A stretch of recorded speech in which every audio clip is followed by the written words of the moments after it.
그 다음에 574조는 수량 부족 일부 멸실이라고 되어 있는데 일부 타인권이랑 비슷한데 보세요. 갑이 토지 편평을 팔았어요.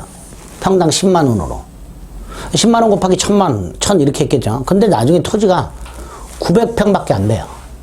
즉 수량을 지정해서 계약을 했는데 수량이 부족한 경우 또는 목적물의 일부가 멸실이 되어버린 경우, 자 이럴 때는 전 2조의 규정이니까 일부 타인권리 규정이죠.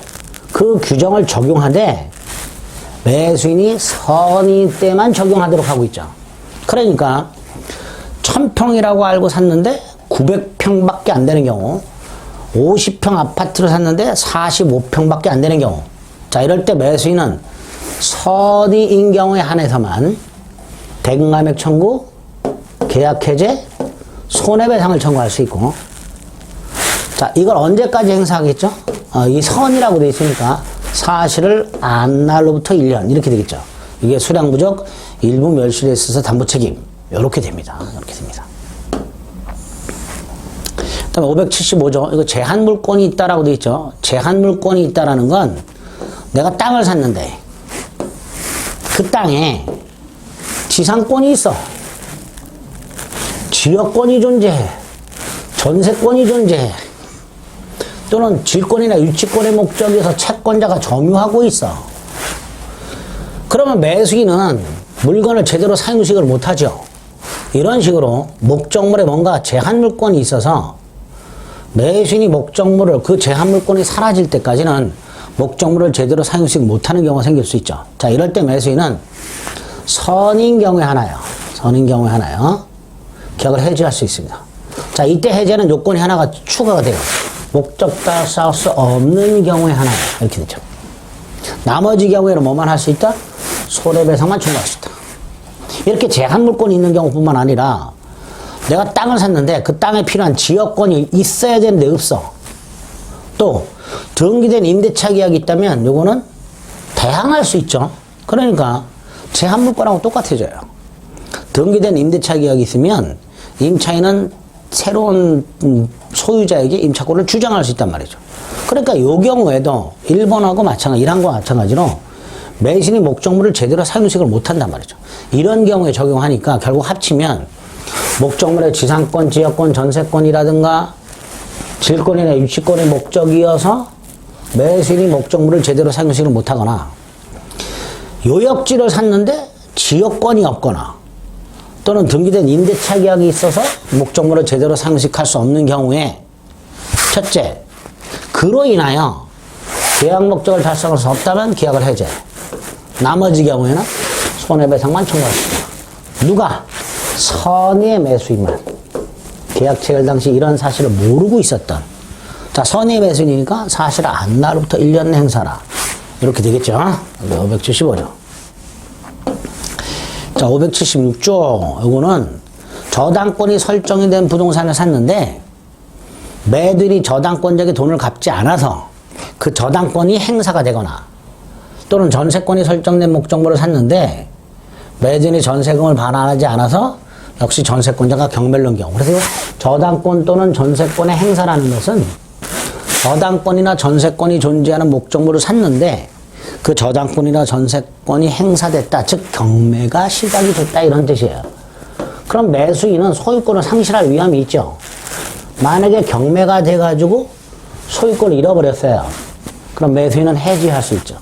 또 이 경매가 될 때 매수인이 이 저당권자나 전세권자에게 매도인 대신 돈을 갚았어요.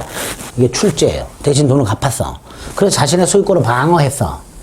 그럴 때는 매도인에게 야 내가 대신 갚은 돈 돌려달라 이렇게 청구할 수 있습니다. 그리고 매수인은 따로 손해배상을 청구할 수 있는데 이 경우에는 매매계약 당시 매수인이 그 목적물에 저당권이나 전세권이 있다라는 사실을 몰랐든 알았든 묻지 않고 행사할 수 있습니다. 그래서 선악을 불문하고 계약 해제, 그 다음 요거를 요 두 번째 거를 출제액 상환 청구권이라고 해요. 출제액 상환 청구권, 손해배상 청구권 이런 거를 선악불문하고 할 수 있다라는 거. 여기 576조 담보책입니다. 이렇게 생각하시면 돼요.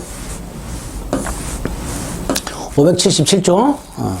저당권의 목적이 된 지상권, 전세권. 지상권이나 전세권을 샀어. 근데 여기에도 저당권이 설정되어 있었어. 똑같아요.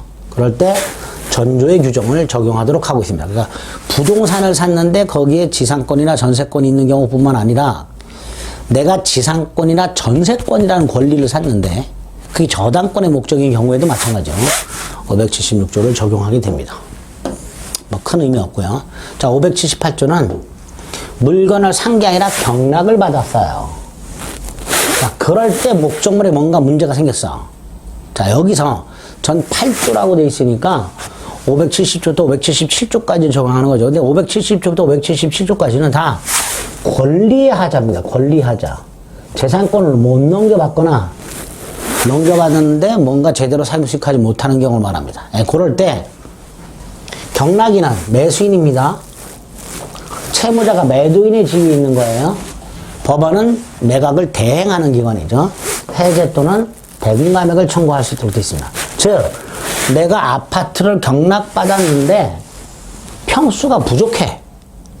그러면 나는 매도인의 지위에 있는 채무자에게 계약을 해제 또는 대금감액 청구 이런 걸 할 수 있게 됩니다. 자, 두 번째, 채무자에게 대금을 깔아 돌려달라. 그런데 채무자가 돈이 없어. 자력이 없다는 건 개털이다 이런 뜻이에요. 그럼 경락인은 누구한테 하소연해야 되느냐? 대금을 배당받은 채권자한테 돌려달라. 아까 50평 아파트를 경락받았는데 45평밖에 안 되더라. 그럼 5평 값을 돌려달라. 채무자에게 청구하게 되는데 채무자가 개털이라면 배당받은 채권자에게 5평 값 돌려달라 할 수 있게 됩니다. 그 다음에 경매의 경우에는요, 손해배상 청구를 원래 못해요. 손해배상 청구를 못하는데 예외. 채무자가 하자가 있음을 알면서도 알려주지 않은 경우, 또는 채권자가 하자가 있음을 알면서도 덜렁 경매를 청구한 경우, 또 두 가지 경우에는 경락인은 채무자 또는 채권자에게 손해배상을 청구할 수 있도록 하고 있습니다. 이게 경매에서의 담보책임이 됩니다. 좀 어렵습니다. 조문 정도만 기억하시면 돼요. 경매라는 건 이제 법원에 의한 경공매를 말하게 되죠. 경매가 유효해야만 될 것이고요. 권리의 흠결만 인정이 됩니다. 목적물의 물리적 하자에 대해서는 인정되지 않습니다. 지금 사망에서는 이 물건 또는 권리의 흠결이라고 되어 있지만 이거는 사종입니다. 이건 신경 안 써도 됩니다. 권리 흠결만 생각하시면 돼요. 즉 물건의 물리적 하자의 경우에 내가 아파트를 경락받았는데 아파트가 물이 줄줄 새거나 또는 금이 쩍쩍 갈라져 있을 때 이럴 때는 담보책임을 물을 수가 없게 됩니다. 권리 하자만 인정된다는 거. 자, 여기 이제 경매죠. 쭉 설명드린 내용 기준으로 싹 읽어보시면 됩니다. 자, 579조는 채권 매매인데, 예를 들어서 상품권을 팔았는데 상품권이 휴지 쪼가리가 된 경우, 그 팔아먹은 사람은 책임을 지느냐? 원래는 책임을 안 져요. 그런데 책임지겠다라고 한 경우, 이게 채무자의 자력을 담보한 때라고 합니다. 그러니까 상품권을 팔아먹는 사람이 상품권이 휴지 쪼가리가 되면 내가 책임지겠다라고 얘기한 경우에 그걸 채무자의 자력을 담보한 때라고 써놓은 거예요.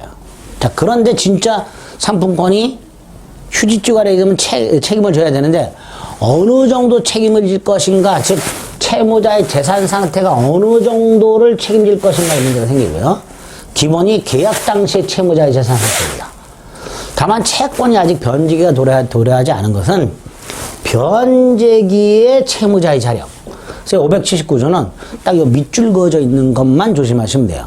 두 가지만 기억하시면 돼요.